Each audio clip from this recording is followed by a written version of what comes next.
নমস্কার, আপনারা দেখছেন বাংলা নলেজ শো। আপনারা দেখতেই পাচ্ছেন ভারত অপারেশন সিন্দুরের বদলা তুর্কির থেকে নিয়ে নিয়েছে। এই তুর্কি পাকিস্তানকে চায়নার থেকেও বেশি সাপোর্ট করছিল অপারেশন সিন্দুরের সময়। ড্রোন দিয়ে, টেকনিক্যাল দিয়ে, তারপরে আপনার ডিপ্লোম্যাটিক দিয়ে নানান রকম ভাবে পাকিস্তানকে সাপোর্ট করছিল।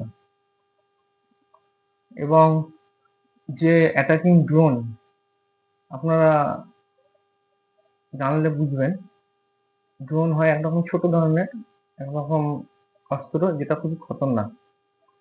পাকিস্তান যত হামলা করেছে তার 80%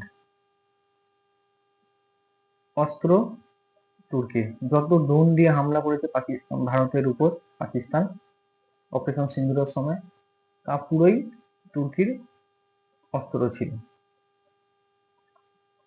সেই যে তুর্কির অস্ত্র যেগুলো পড়ছিল, ভারত তো মেরে ফেলেইছে এবং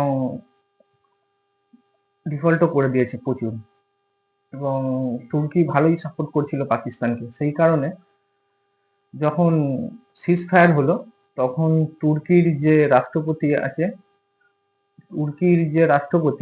রিসেপ তাইয়্যিপ আর্দোগান তুর্কির রাষ্ট্রপতি, তিনি খোলাখুলি ভাবে বলেছেন যে পাকিস্তান আমাদের ব্রাদার কান্ট্রি, ঠিক আছে। এবং ভারতের সঙ্গে একদম সরাসরি শত্রুতা করে নিয়েছে তুর্কি।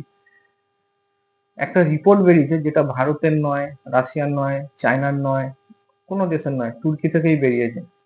কি, তুর্কি তার বড় বড় অফিসারদের নিয়ে ব্রাজিলে গেছে। ব্রাজিলের একটা শহর আছে বড়, রিও দা জেনেরিও। একটা ব্রাজিলের বড় শহর। সেখানে ব্রিক্স একটা সংগঠন, সেই ব্রিক্সের মিটিং হচ্ছে, সেই সংগঠনের মিটিং আছে, সেই জন্য তুর্কি গেছে। কিন্তু ব্রিক্সে তো তুর্কি নেই, তাহলে যাচ্ছে কেন?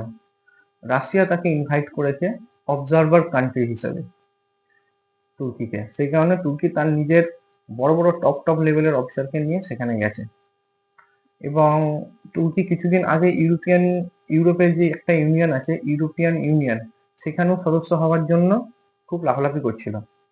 সেখানে ইউরোপের কান্ট্রিগুলো সদস্য করেনি। সেই জন্য তুর্কি ইউরোপের লোকেদের বলছে, ঠিক আছে, যখন আমাদেরকে এখানে সদস্য দিচ্ছ না, আমরা তাহলে ব্রিক্সের সদস্য হবো।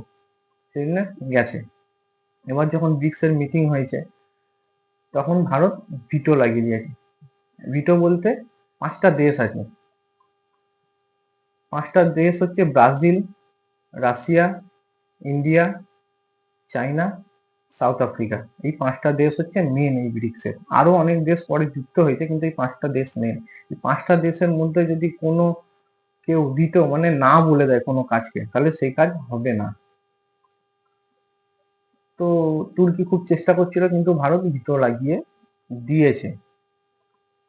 তার ফলে তুর্কির একুল উকুল দুটোই গেল। একটা ইউরোপিয়ান ইউনিয়নের গেল এদিকেও, এবং গেল। সেই জন্য কোনো সদস্য পেল না, কারণ ভারত হচ্ছে ওদের একদম পার্মানেন্ট সদস্য ব্রিক্সের, 5টা দেশের মধ্যে একটা। তাহলে তুর্কির কি সমস্যা হলো? তুর্কি ওদিক দিয়েও গেল, এদিক দিয়ে গেল। এমনকি তুর্কি যখন যাচ্ছিল ব্রিক্সের সম্মেলনে বা মিটিং এ, আমেরিকা তাকে বলেছিল যে যেও না, ওকে বারণ করেছিল বারবার আমেরিকা। আমেরিকার কথা তুর্কি শোনেনি। এবং যেহেতু আমেরিকার কথা শোনেনি, আমেরিকা তার উপর ট্রেড যে ডিল ছিল, সেই ডিলটা ক্যান্সেল করে দিয়েছে। এবং ইউরোপিয়ান ইউনিয়নের সাথে যে শত্রুতা করলো, তার জন্য ওকে ওদিক দিয়ে ছাঁটাই করে দিয়েছে। এবং আপনারা ভাববেন যে ভারত শুধু এইটুকু করে শত্রুতা নিয়ে নিল, না, এটুকু শুধু টেলার দেখালো ভারত। ভারত তুর্কিকেও ঘুরিয়েছে। ওর শত্রু হচ্ছে গ্রিস, একটা দেশ আছে তার শত্রু, আর্মেনিয়া দেশ আছে ওর শত্রু, এবং সাইপ্রাস বলে একটা দেশ আছে, সেও হচ্ছে তুর্কি শত্রু। তো ভারত গ্রিস, আর্মেনিয়াকে অস্ত্র দেয়। এবং কিছুদিন আগেই আপনারা জানবেন, আমাদের প্রধানমন্ত্রী নরেন্দ্র মোদীজি সাইপ্রাসে গেছিল, এবং একটা জমি নিয়ে বিবাদ আছে তুর্কি আর সাইপ্রাসের মধ্যে। তো সেই জমিও নাকি নরেন্দ্র মোদীজি দেখে এসছে।